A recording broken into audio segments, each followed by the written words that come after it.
Hi and welcome to Rigo Tech Pro. I am Scott and today I'm going to give you a little bit of a follow-up on a keyboard that I reviewed like 3 weeks ago now.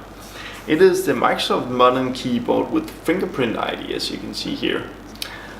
In general, I really love this keyboard. I've been using it since I reviewed it, and some of you maybe remember that I had like slight issues with pairing it with Windows 10.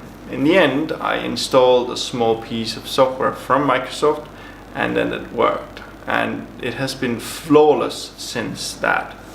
There are a few things that I would like this keyboard to have, like backlit LED keys. That would be awesome, but it doesn't have that. I only type in daylight anyway, so it doesn't matter. If I want to type during the night, I just grab my laptop and then bring it on with me, and then I could type in the dark as well, but I don't do that very often, so it hasn't really been an issue for me. So that is actually just a nice to have feature for me. Then the key positions, for example, we have a lock screen up here, the lock button here. When you are used to using a numerical keyboard on your right hand side, you get to click that lock button quite often, but with the fingerprint ID there, the fingerprint key, as you can see here, well, it doesn't really matter. It works perfect, and I have no issues with that lock button. And it's very nice to have that feature, because when you leave the computer, you just hit that button and then it's locked and you can just leave. You don't have to worry. Then there is a slide. Well, you need to get accustomed to the keyboard, because when you first get it, you have this FN key down here, there. It actually works the way that if you activate it, then it will be the F1, F2, F3, F4. The functionality of each of these keys that is working. So if you disable it, it will be the mute, etc. on either the F1 to F12 buttons.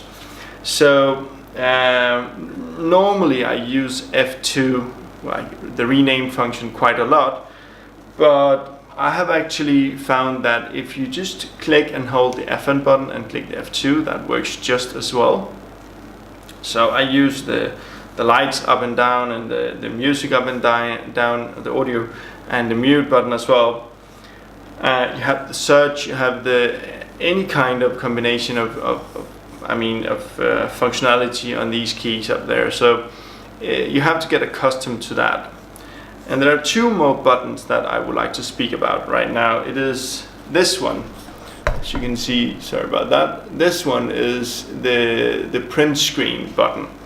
I tend to use the backspace quite a lot as well, and I found that I often hit the print screen button, so I must have a bunch of screenshots of my of my computer. So, well, again, you have to get accustomed to the keyboard, but when you get accustomed to it, you will love it. It is just amazing. The last key that I would like to talk about is this one, the caps lock button. The caps lock button actually is a little bit wide, and having it this wide will make it a lot easier to actually accidentally hit. And I've done that a few times now, and sometimes it's a little bit annoying. But again, you can live with that when you get used to using the keyboard. So with that said, I actually wanted to show you how to change the keys today. So if you can just bear over with me for a second, I would like to change the C key for the Y key, because the Y is normally up there and the C key is normally down here. But as this is a German version, as you can see here, those two keys are inversed there. Alright, so what you should actually just do is take a screwdriver, a flat one,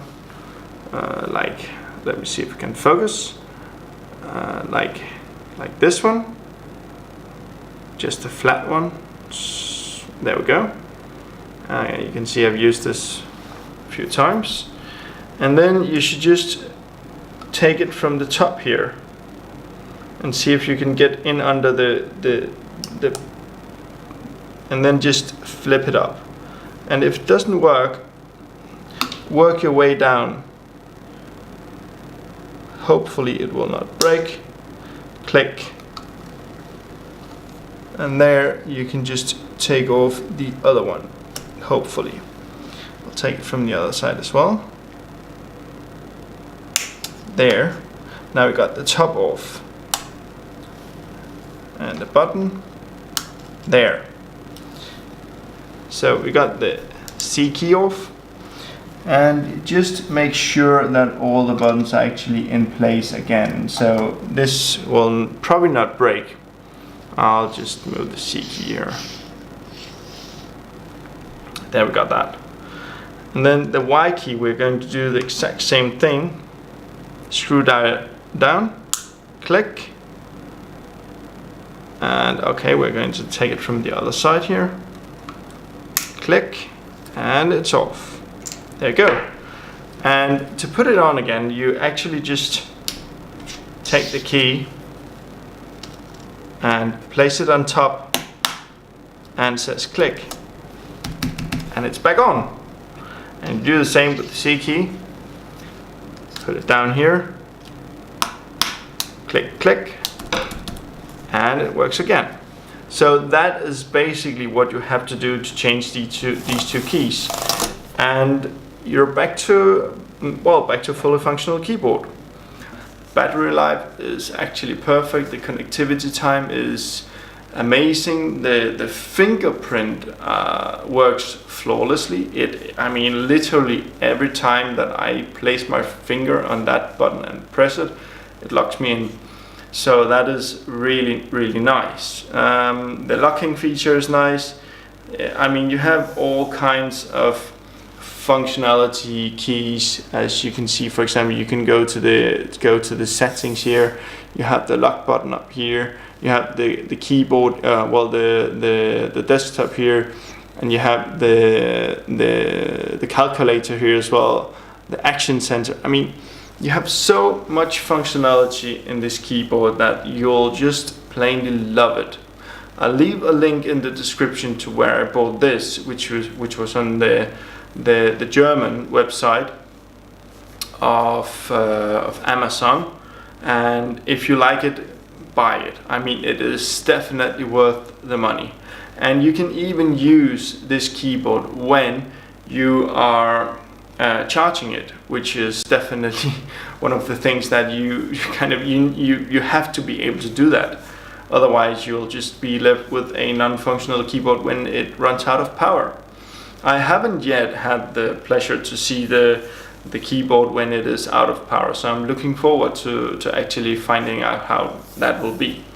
As you can see here, there is a white LED that blinks when I turn it on, and now it is connected to my computer and I can start using it. And basically I just press this button here, as you know, this one, and I'm logged in on my computer. So thank you very much for watching, guys. I really enjoy making these videos, and I'm really happy that you support me, so thank you very much for that. Have a nice day. Bye.